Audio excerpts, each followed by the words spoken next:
పొట్లకాయ పొడి కూర చేద్దాము. దానికి కావాల్సినవి వెల్లిపాయలు, శనగపప్పు, కొద్దిగా మినపప్పు, కరివేపాకు, ఆవాలు, జీలకర్ర వేయాలి. పొట్లకాయను ఉడికించి పెట్టుకోవాలి.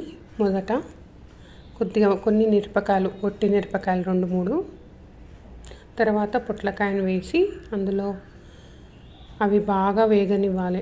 ఆ నీరు మొత్తం గుంజేలా వేగాలి అవి. అందులో కొద్దిగా చిటికెడు పసుపు, అంతలోపు నువ్వులు వేయించుకొని పెట్టుకోండి. నువ్వు పొడి కావాలి దీనికోసము. అవి వేగాక ఉప్పు, కారము వేయండి.